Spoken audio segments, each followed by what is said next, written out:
নমস্কার বন্ধুরা, মাম্মা উইথ আর্য চ্যানেলে তোমাদের প্রত্যেককে অনেক অনেক স্বাগত।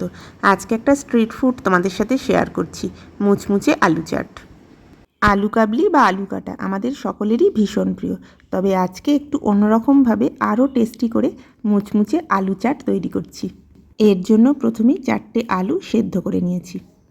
প্রথমে সবকটা আলুর খোসা ছাড়িয়ে নিচ্ছি। এরপর খোসা ছাড়ানো আলুগুলো ছুরি দিয়ে এভাবে কেটে নিলাম মাঝখান থেকে। এরপর হাতের সাহায্যে এভাবে ভেঙে ভেঙে দেবো।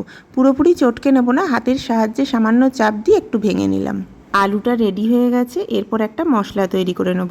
এর জন্য 2 টেবিল স্পুন গোটা জিরে নিয়েছি। শুকনো তাওয়া এটা ভেজে নিচ্ছি। ঠান্ডা করে মিক্সিতে গুঁড়ো করে নেব। ভাজা জিরেটা আমি গুঁড়ো করে নিয়েছি। আর 50 গ্রাম পাকা তেঁতুল হাফ কাপ জলে ভিজিয়ে রেখেছি। বেশ 1 ঘন্টা মতো এটা ভেজানো আছে। এরপর তেঁতুলের একটা সস তৈরি করে নেব। তেঁতুলটা যতক্ষণ ভেজানো আছে ততক্ষণ 1 টেবিল স্পুন সাদা তেল গরম করে নিয়েছি কড়াতে। এবার ভেঙে রাখা আলুর টুকরোগুলো এভাবে কড়াতে দিয়ে দিচ্ছি। একেবারে ভেঙে যাবে না, অথচ আলুগুলো এইভাবে ফ্রাই করে নিতে হবে। বেশ মুচমুচে হলে বাদামি রং ধরতে আরম্ভ করলে নামিয়ে নেব। আর দিয়ে দিলাম স্বাদ মতো নুন। মিনিট 3 আলুগুলো এপিটোপিট করে ভেজে নিলেই দেখবে বাদামি রং ধরতে আরম্ভ করেছে, তার মানেই আলু রেডি। এরপর আলুটা নামিয়ে একটা সার্ভিং ট্রেতে সুন্দরভাবে সাজিয়ে নেব। এবার একটা তেঁতুলের সস তৈরি করব। তার জন্য ভিজিয়ে রাখা তেঁতুলটা হাত দিয়ে দেখো খুব ভালোভাবে চটকে নিচ্ছি। বারবার এভাবে চটকে নিলে তেঁতুলের কাত থেকে বীজগুলো আলাদা হয়ে যাবে। এরপর একটা ছাঁকনির সাহায্যে এটাকে ছেঁকে নেব। চামচ দিয়ে এভাবে ঘেঁটে দিচ্ছি যাতে কাতটা সহজেই কাপে পড়ে যায়।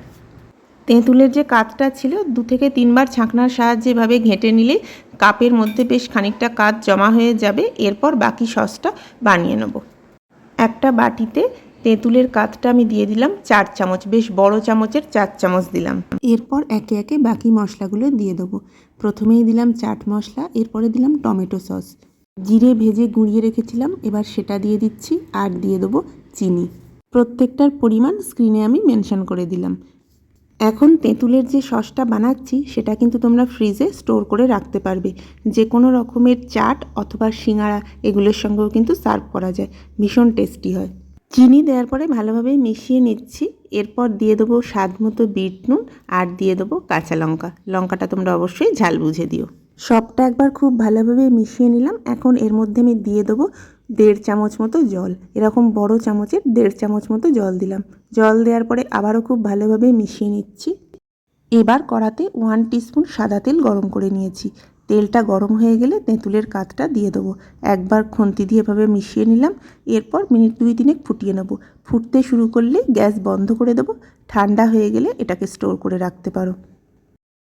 এবার মুচমুচে করে ভাজা আলুটা একটা সার্ভিং ট্রেতে এইভাবে সুন্দর করে সাজিয়ে নিচ্ছি। সন্ধ্যের সময় মুখরোচক বা চটপটা কিছু খেতে ইচ্ছে করলে এটা একবার বানিয়ে দেখো। আশা করছি নতুন রকম এই মুচমুচে আলু চাটটা তোমাদের নিরাশ করবে না। তো দেখো আলুটা মোটামুটি আমার সাজানো হয়ে গেছে। এবার তেঁতুলের সসটা আলুর ওপর দিয়ে এইভাবে ছড়িয়ে দিতে হবে। পুরো আলুটা কভার করে তেঁতুলের সসটা আমি দেখো খুব ভালোভাবে ছড়িয়ে দিচ্ছি। এটা দেখতে এতটাই লোভনীয় হবে, প্লেটটা রেডি করতে করতেই তোমাদের মোটামুটি জিভে জল চলে আসবে। তেঁতুলের সসটা পুরোপুরি দেয়া হয়ে গেছে। এরপর ওপর থেকে আমি কিছু ধনেপাতা কুচিয়ে ছড়িয়ে দিচ্ছি। চাইলে ওপর থেকে কাঁচা লঙ্কা ছড়িয়ে দিতে পারো। আলু কাবলি বা আলু কাটা তো আমরা অনেক খাই, একবার মুচমুচে আলু চাট এইভাবে বানিয়ে দেখো। আর কেমন লাগলো অবশ্যই আমাকে জানিও। খুব শিগগিরই আবার দেখা হবে। ততক্ষণ সবাই খুব ভালো থেকো,